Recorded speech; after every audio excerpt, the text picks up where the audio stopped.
Menteri Energi dan Sumber Daya Mineral, Bahlil Lahadalia, memastikan kenaikan harga LPG non-subsidi yang berlaku sejak 18 April tahun 2026 hanya bersifat sementara. Pemerintah menyebut harga LPG non-subsidi akan mengikuti fluktuasi harga gas dunia dan dapat kembali turun apabila harga global mengalami penurunan. Menurut Kementerian ESDM, pemerintah hanya menjamin kestabilan harga untuk LPG bersubsidi, sementara LPG non-subsidi yang digunakan oleh industri, restoran, dan hotel disesuaikan dengan mekanisme pasar. Sebelumnya, PT Pertamina Patraniaga telah menaikkan harga LPG non-subsidi untuk ukuran 12 kg. Harga kini berkisar antara Rp208.000 hingga Rp285.000 per tabung. Sedangkan ukuran 5,5 kg naik menjadi Rp100.000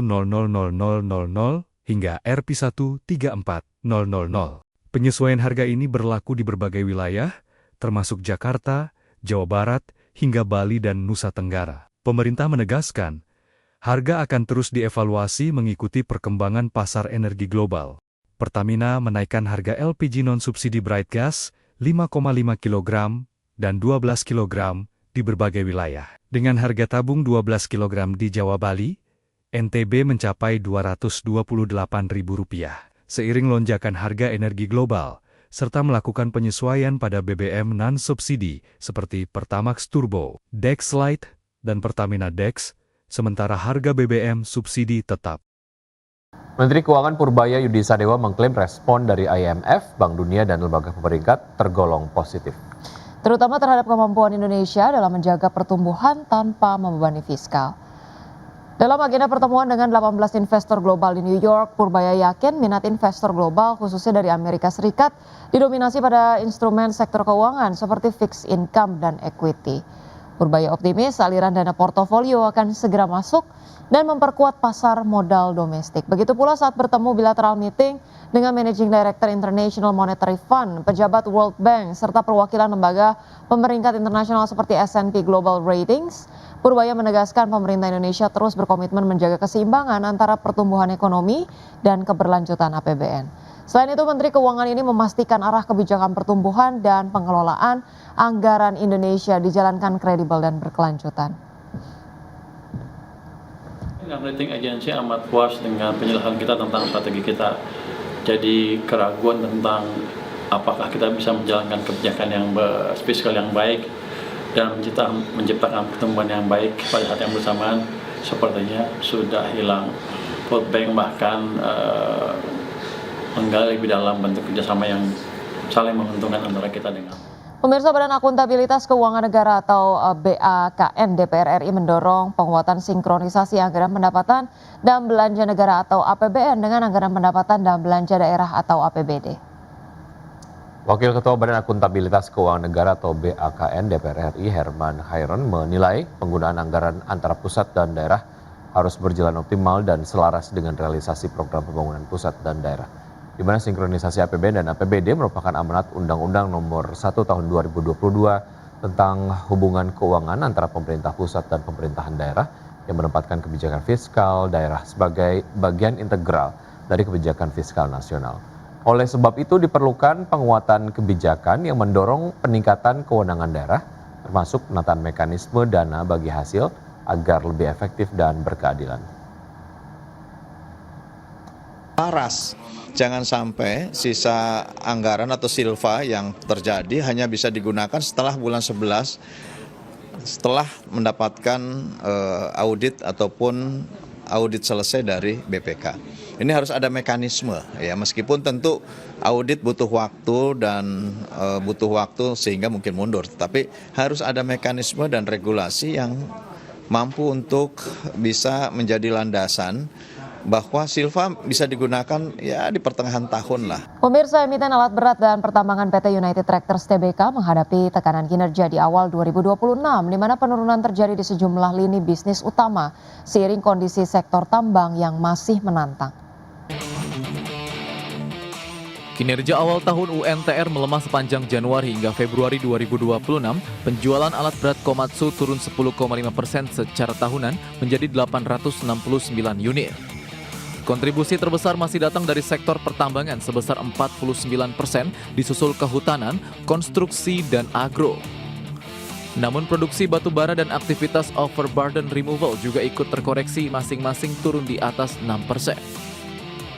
Penurunan kinerja ini dipengaruhi sejumlah faktor, termasuk terlambatnya persetujuan RKAB 2026 yang berdampak pada aktivitas kontraktor dan permintaan alat berat. Sejumlah pelaku usaha tambang memilih menunda investasi ditambah persaingan ketat dari merek alat berat asal China. Di sisi lain, penjualan emas turun tajam, namun penjualan biji nikel justru tumbuh lebih dari 30%. Menghadapi kondisi ini, manajemen United Tractors menyiapkan strategi defensif di 2026 dengan menjaga kekuatan neraca dan melakukan evaluasi target bisnis. Perusahaan juga terus mendorong diversifikasi usaha, khususnya ke sektor mineral dan energi. Salah satunya melalui akuisisi tambang emas Dope yang ditargetkan mulai beroperasi pada 2028. Langkah ini diharapkan dapat mengurangi ketergantungan pada batu bara, sekaligus mendorong pertumbuhan berkelanjutan. Berbagai sumber IDX Channel. Pemirsa, PT Pelayaran Nasional Ekalia Purnama Sari Tbk menempuh pembiayaan non-perbankan senilai Rp633,44 miliar untuk mengamankan akuisisi kapal strategis yang merupakan bagian dari pengembangan dan penguatan kegiatan usaha. Berdasarkan keterbukaan informasi, langkah tersebut dilakukan melalui entitas anak PT LP Transcargo yang memperoleh fasilitas pinjaman dari pihak ketiga non-lembaga keuangan untuk membiayai pembelian kapal multi-purpose support vessel. Nilai pinjaman mencapai Rp633,44 miliar dengan bunga 9% per tahun dan tenor maksimal 9 bulan atau hingga refinancing dilakukan. Manajemen perseroan menyatakan keputusan mengambil pinjaman non-bank didorong oleh kebutuhan pendanaan yang mendesak untuk menyelesaikan kewajiban pembayaran lelang kapal yang jatuh tempo pada 7 April 2026. Di sisi lain, proses pendanaan melalui perbankan masih berjalan dan belum dapat direalisasikan dalam waktu yang dibutuhkan. Kondisi tersebut memaksa perseroan mencari alternatif pembiayaan jangka pendek agar akuisisi tidak tertunda. Pemerintah Indonesia membuka peluang ekspor pupuk urea ke India seiring dengan adanya kelebihan produksi dan surplus dalam negeri yang mencapai 1,5 juta ton. Iya, langkah ini dipastikan bisa terlaksana jika pemenuhan kebutuhan pupuk untuk domestik tercukupi. Usai menerima kunjungan Duta Besar India untuk Indonesia Sandip Chakravorty, Wakil Menteri Pertanian Sudaryono memastikan pemerintah berencana melakukan ekspor pupuk urea ke India sebesar 1,5 juta ton. Meski demikian, Sudaryono memastikan bakal mengutamakan kebutuhan pupuk dalam negeri sebelum resmi melakukan ekspor. Terlebih, India menjadi salah satu negara yang berminat mengimpor urea dari Indonesia, terutama untuk memenuhi kebutuhan musim tanam yang berlangsung pada Juli hingga September, sehingga membuka peluang ekspor tanpa mengganggu pasokan domestik.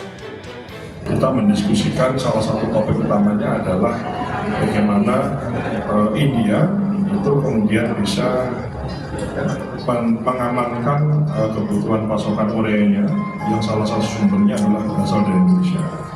Dan memang sebagaimana sudah saya sampaikan juga di media dan beberapa hari yang lalu bahwa memang kita Indonesia akan mengutamakan kepentingan atau kebutuhan pupuk kita untuk dalam negeri, dan setelah kita hitung semua itu ada ekses atau ada kelebihan yang bisa kita ekspor ke luar negeri sekitar 1,5 juta ton.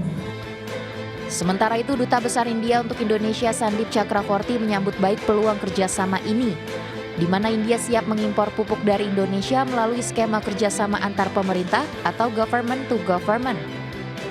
Cooperation in the agriculture sector in Indonesia and also bilateral cooperation with India.